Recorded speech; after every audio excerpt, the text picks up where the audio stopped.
Welcome to the Balanced Blueprints podcast, where we discuss optimal techniques for health and finances and then break it down to create an individualized and balanced plan. I'm your host, John Proper, here with my co-host, Justin Gaines. Welcome to episode 3 of our podcast. If this is your first time, we have some other episodes out as well, and we plan to do health episodes on Monday and finances on Friday. But we just want to give a brief description of what this episode was going to be about before jumping in. In this episode, Justin and I talk about the basics of nutrition. We mean the bare bones, the easiest things that we think everyone should be able to do with no excuses. We want to make it easy and obtainable to go into the new year, and we even get into some strange topics such as if you eat fast food, is there a good way to do it? Olive oil is almost treated like a drug where it gets cut with other substances, and so much more in this podcast.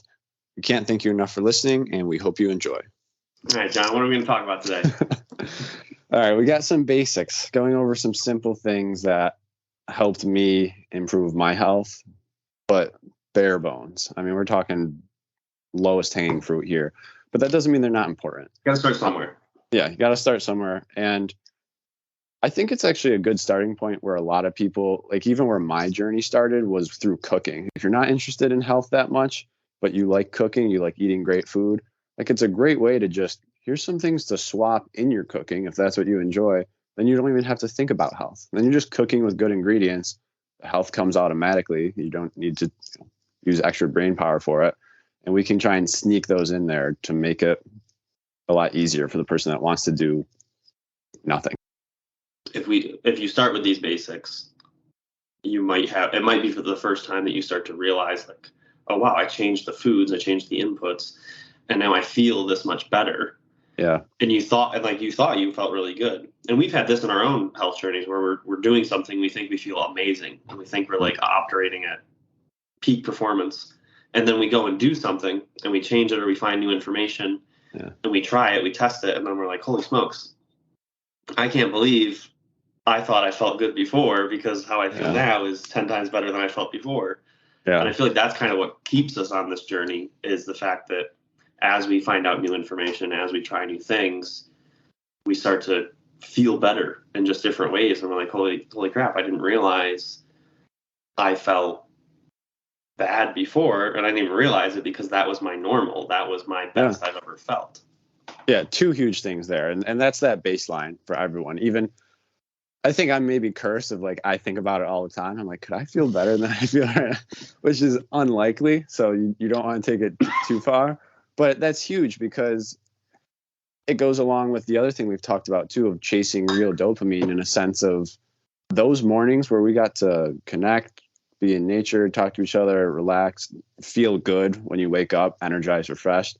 Like that's what really felt good, you know? So I know there's a lot of other things that people think make them feel good, but when you change that threshold of, you know, how do I feel, and you kind of experience those things that actually make you feel good, you want to do less of the other ones. And I always ask myself too, if I'm doing this activity that's, you know, maybe a cheap dopamine, like why am I doing that? And that's really hard to do, to ask yourself that, because you really have to look inward and want the answer. But that's a long process either way. Right. Yeah. But yeah, cooking. I mean, so a big part of my channel when I first started, it was actually called, I changed my name once before, so The Conscious Cooker. And that was just cooking videos. And the goal was just to put out good recipes, good cooking videos, because it is easy. When you start like this, you know, if I could just go to someone and say, you know, I'm looking at your cabinets, this is what you use. Hey, just swap these, use this instead. And if you cook 80 to 90% of your meals, like your health is going to be in a great spot. So I've always enjoyed cooking, and I know that's maybe not everyone's love though. Today's fast pace, a lot of things there. So we'll just kind of go into some importance. Cooking is great because you can control the food you eat. It's obviously not important to be in 100% control of everything at every moment. That's impossible. But, you know, when you're trying to get a certain goal, it's a lot better when you know the input you're putting in, because you can then know that you tried, you know, reasonably. And if you didn't get your results, you can change things. If you did get your results, great, you were doing it right. But, you know, it's not just a guessing game when you know what you're eating. So that's super important.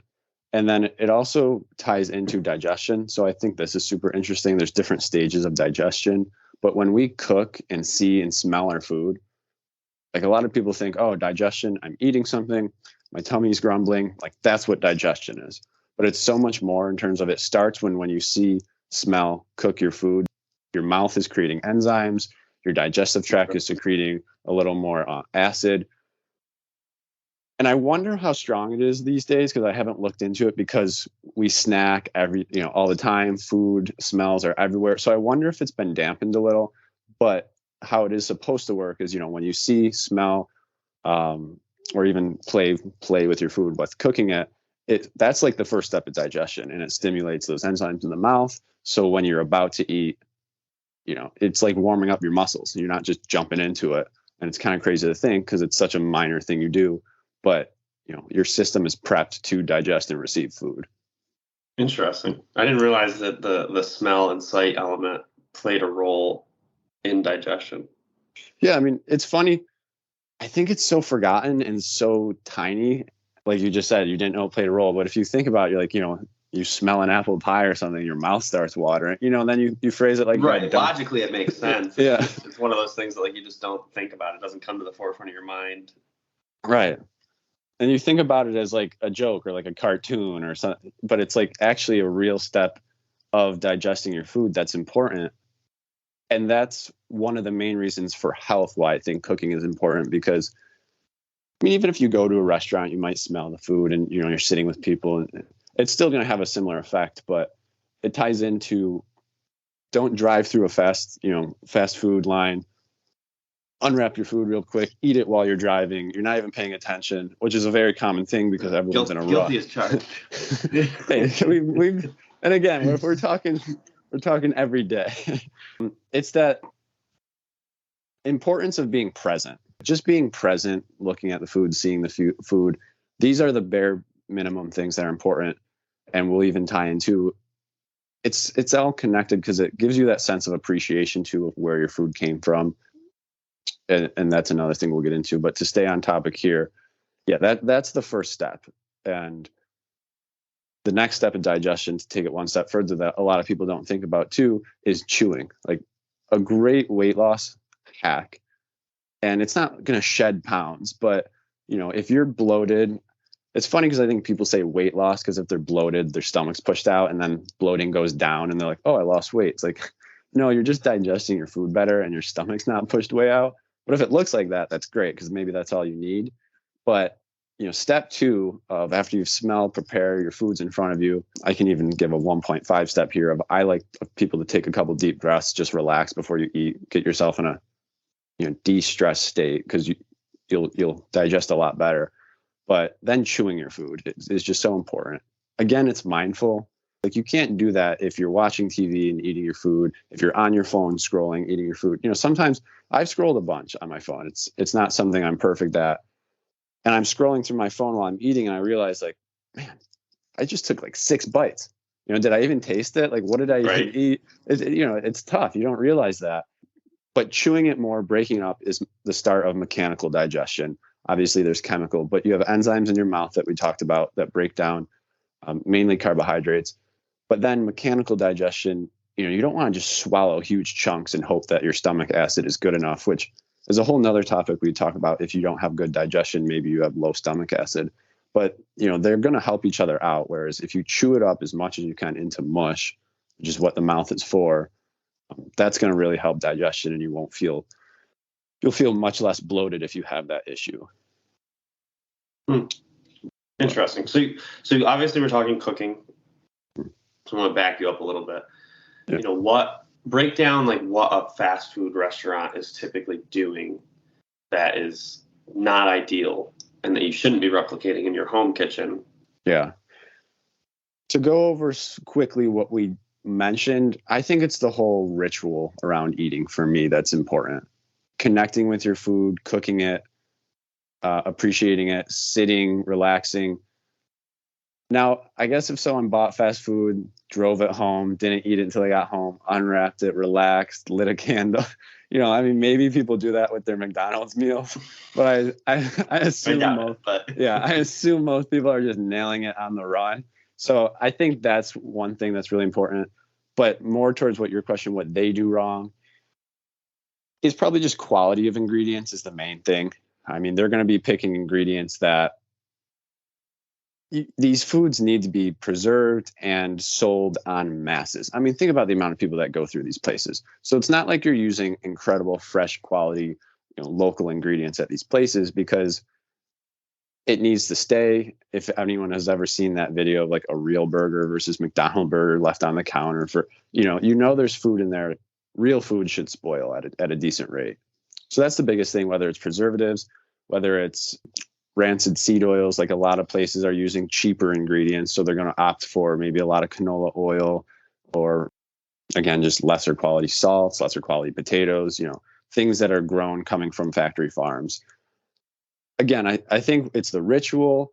It's probably more of an environmental thing for me. I think if someone wants to eat it, every day, it's going to hurt their health. But health-wise, that might be lower on the status because, again, it's a huge environmental impact of these places aren't sourcing from quality places that, regenerate the land or even practice good farming practices. They're just destroying the land, monocropping, probably abusing the type of animals to get just tons of beef, pumping them up with antibiotics and stuff. So I think that's really, the worst parts about it. Quality ingredients, type of ingredients, preservatives, environmental impacts, and then most likely people eating fast food aren't being present and eating it, slowly. Gotcha. So it's the obvious ones of low quality food, but also then I guess the less obvious ones are the ones that I didn't think about. Is literally the not being able to see, smell, be in a relaxed state, be in a present state when you're consuming those foods. Yeah. So is it safe to say then that if you're going to do it, you should go into the restaurant and sit down there?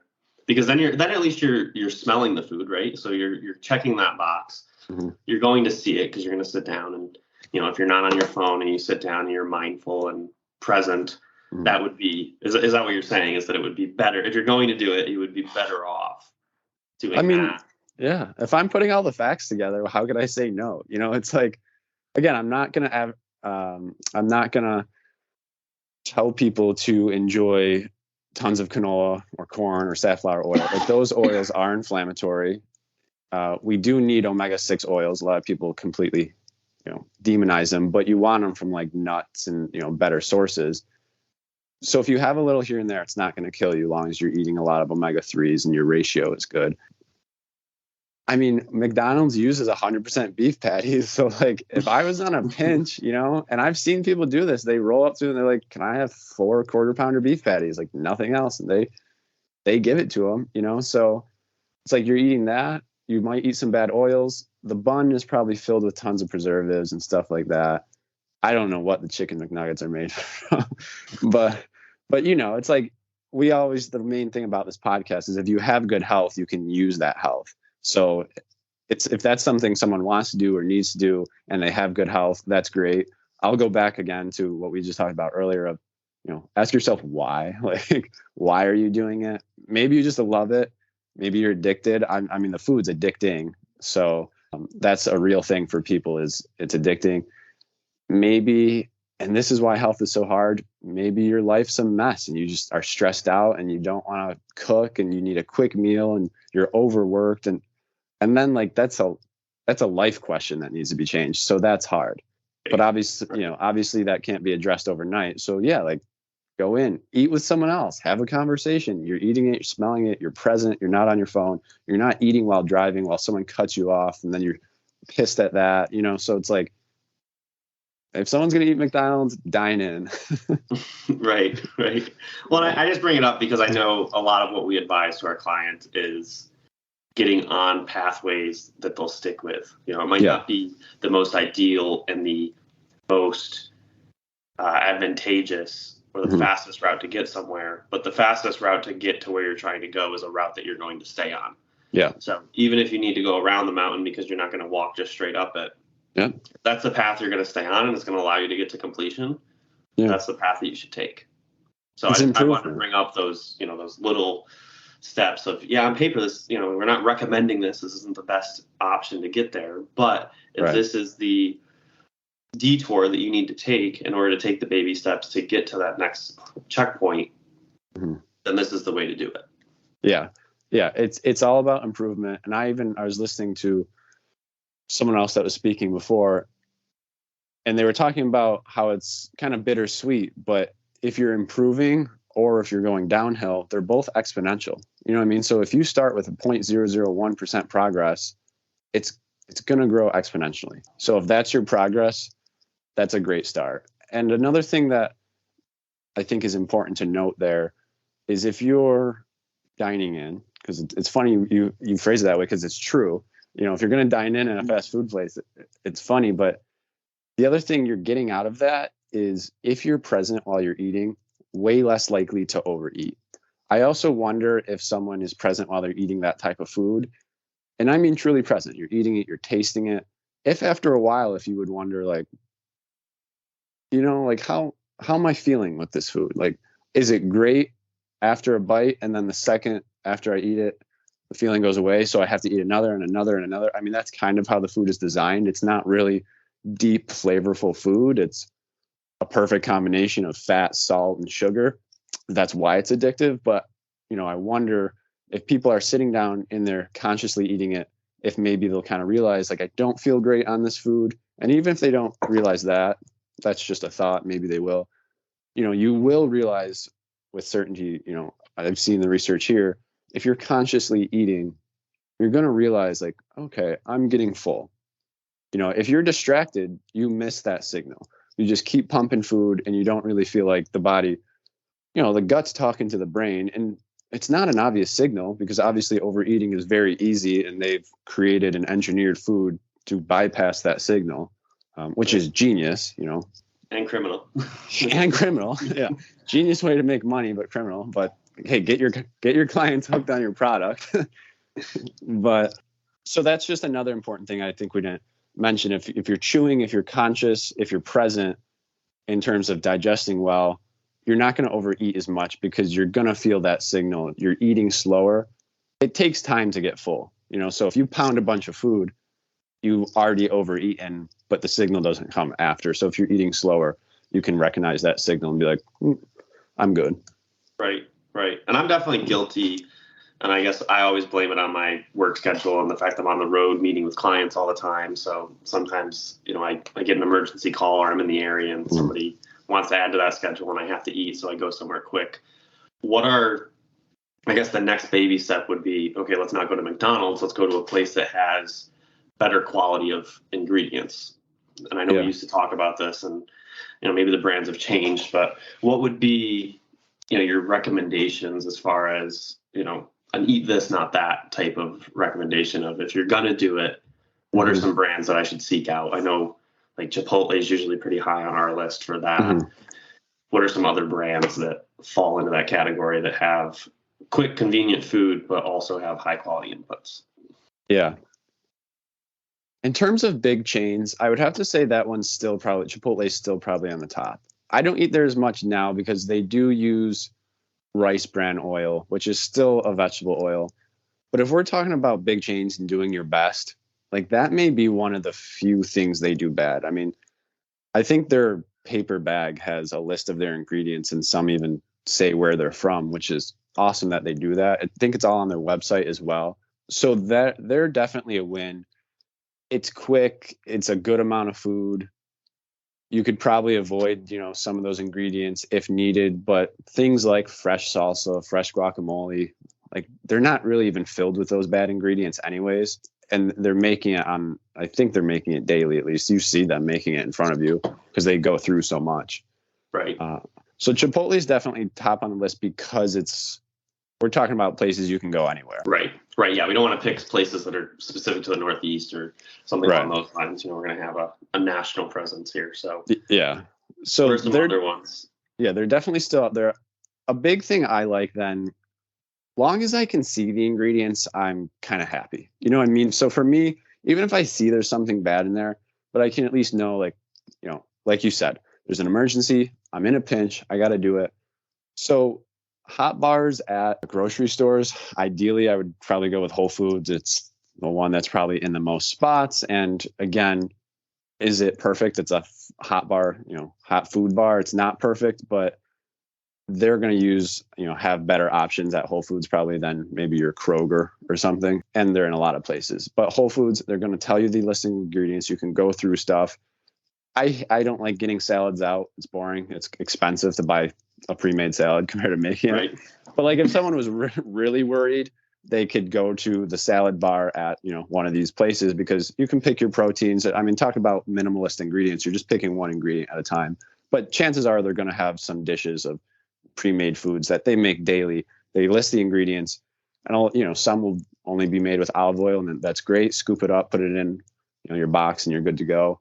But that would probably be my second choice. So my first choice, but I understand, Chipotle's good. It's easy. It's quick. It's still a fast food. So people might want to go there. Then I would say if you're striking out there and you have a Whole Foods near you, like go to the Whole Foods bar. In Albany, there's even the Co-op, which is exponentially better. Like they do a hot bar with all organic and local ingredients, which is crazy. So what oils should we be using? Because we've listed off a lot of oils, but almost everyone we've listed off you've said you will not use. So what oils should we be using to cook at home? Yeah. Or fats, I should say. Yeah, fats, I know some of these aren't going to be oils. Yeah, you already know the answer, so that's all you're changing. Well, to just finish off the list there, so like canola, safflower, rapeseed is also known as canola, corn oil, vegetable oil, really any oil that you see at the store that's yellow in color, comes from a flower or vegetable, like those are not oils we want. Rice bran, rice seed oil. We don't want those oils. I don't know if they're going to create more, but there's usually around 7, because this video just popped up the other day, but the story behind them is funny. These oils were used to lubricate machines. They had a bunch left over. They removed a component of it that was actually toxic to humans, repurposed it. Again, great business model. You're using all this stuff you have. You're selling it. It's super cheap. These oils go through a ton of processing, chemicals added to them to take away the odor, the color. So you don't want these oils. They go rancid quick. They oxidize. They cause problems to your cells. Our brain's made up of fat. Our body's made up of fat. We don't want to use these building blocks for our body. So that said, those are them, safflower, corn, so whatever. You can look up like the dirty 7 or dirty 8. It's on there. Right. So basically a yellow clear bottle, stay away. Yeah. And actually that goes for, now let's talk about the healthy oils like you asked. You want to buy oils in dark bottles. It's not like those vegetable oils are super fragile and special. Even olive oil can, go rancid very quick with exposure to oxygen, light, and temperature. So when you're buying an olive oil, you want to look for, ideally, and olive oil is a good one, but you'll want to look for, if you're buying any oil, it's in a dark glass bottle is usually best. So when you see a company, I think this goes a lot more towards companies that market like specialty olive oils that are super expensive. And if you're in the store and you're like, oh, that looks good, but and you want to treat yourself, it's like if you see a specialty olive oil that's yellowish in a clear bottle or even a clear plastic bottle, you can be like, all right, they're trying to scam me, because companies try and do that. They'll sell a cheap oil for a higher price because they can label it olive oil or something. Right. So you'll know, stay away from that. Yeah.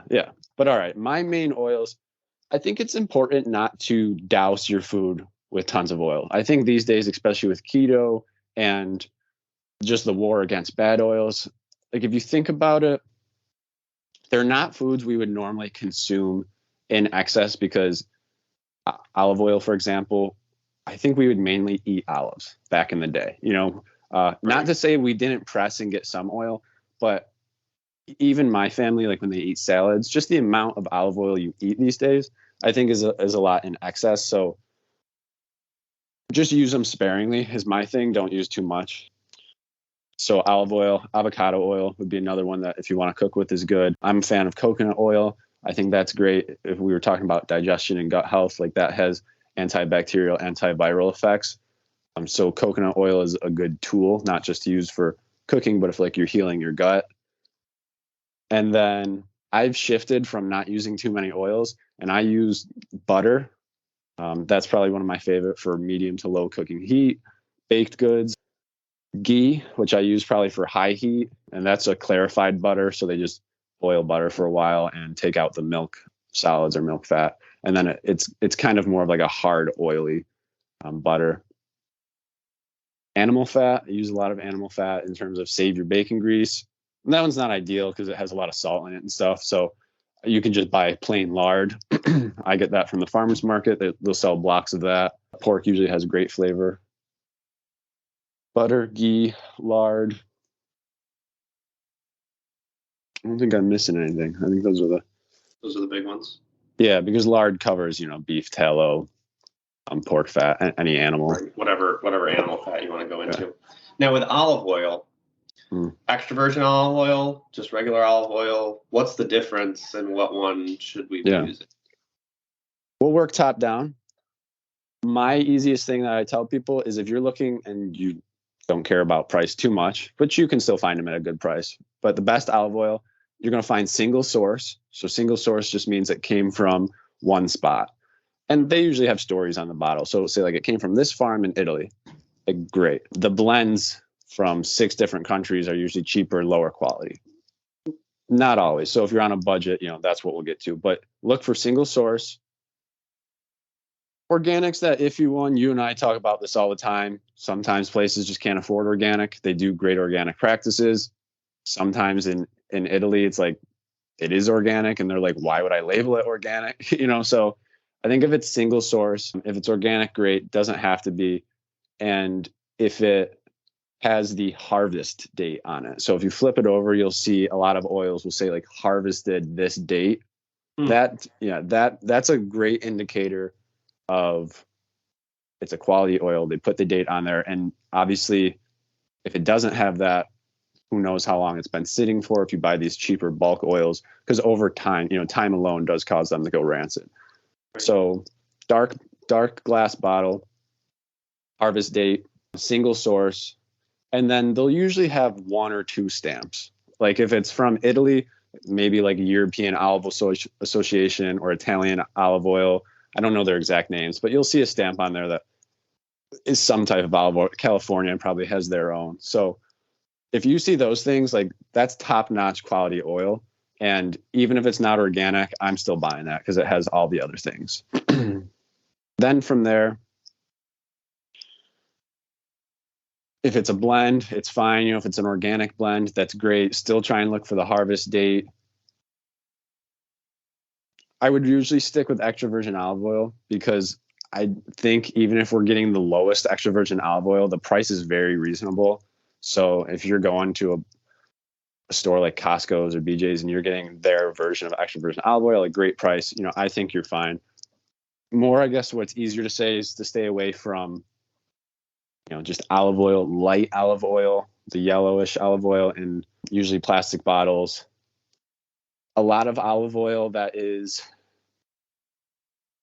this is hard. I don't know. And I don't look much into this because this is where I kind of draw the line. A lot of olive oil is cut coming from other countries. It is a big problem. So that's why, they cut it with other oils. They make it's literally like drugs, which is insane. But if it's expensive stuff, so anywhere they can raise their margins. So if you're looking at even Italian olive oils, but there's no information on it, and it's kind of weird, just because it's from Italy or another country doesn't mean it's always great. So that's what I look for. And then to make it even easier for people, I'll just give them some brand names. Like California olive oil is one I do like in the US. It comes from California. Those olive oils are usually generally good, most of them from California. And then again, if you see anyone from another country, Spain, Greece, Italy, and it has a harvest date, like those are going to be good. Sweet.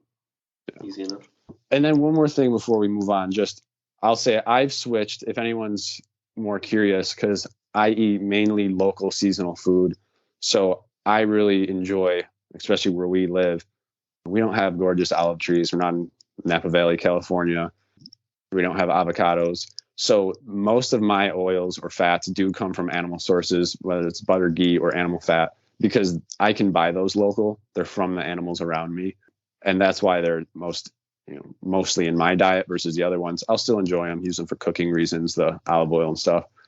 But if someone's in a colder northern more climate, it makes sense to eat more animal fats.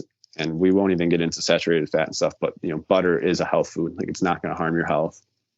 And source there matters too. So just picking good quality animal sources too. Of course, with anything, sourcing quality, that always impacts. Always go. Always impacts the piece of it. Yeah. Because that covers the basics of cooking, eating at home. And if you can't cook and eat at home, some alternative options to either get you through those busy days, or if you just need that fix, we gave some good brands to go out and check out and have a healthier option. Yeah, definitely. I mean, I think, which is great. I was thinking we're going to run out, but there's going to be so many basics that we'll go into more. But yeah, like I said, from starting with digestion, and we'll go deeper into that. But in terms of, okay, I'm not there yet, eating out, we'll choose these restaurants. And basically everyone uses cooking oil. So those were a great thing to cover as well. Yeah. I mean, I think that allows you to at least start and swap out some basics in your kitchen. Yeah. So I know that's another thing that you do a lot with your clients, and I do it when we can with our budgets and stuff. But the easiest way that I've found and that we've found working with clients to make adjustments is not to eliminate things, but to swap them out with better things, and then just incrementally inch your way towards a healthier lifestyle or a more balanced budget. Yeah. The easiest. I mean, it's like you didn't even know it. That's why I wish so many times people would just let me come in, change their cabinet, change their fridge, and be like, just go back to your normal life. Just use this stuff. You know, right? Just swap out this item for that item. You don't have to do a thing. I mean, you still have to grocery shop. So just pick this one. Like, talk about the lowest hanging fruit. Like that's a great thing to start with. Right. Because if you try to do too much at one time, you're going to fail. It's overwhelming. Inevitable. You need to pick one or two items, possibly three, and just focus on those. But yeah, so if we take away anything, it's swap, replace, lower quality restaurants for a step up, lower quality oils like seed oils, canola, rapeseed, corn, all those for a better olive oil, butter. Butter is a superfood, and chew your food. Go slow, be present. That's probably my takeaways. Yeah, for sure. Throw in a bonus takeaway of when you're grocery shopping, shop around the outside and go down as few aisles as possible. That's right. Real food is on the perimeter. Meats, vegetables, dairies, seafoods. Right. Non-processed stuff. Non-processed stuff that has food. 1 or less than 5 ingredients in it is on the perimeter. No ingredient label. It's like right. Ingredients. This is a lemon. There is no ingredients. There is a lemon. But yeah, that's sweet. Too funny. Good stuff. Well, all right, until next time. Till next time. Thanks for listening to our podcast. We hope this helps you on your balanced freedom journey. Please share your thoughts in the comments section below. Until next time, stay balanced.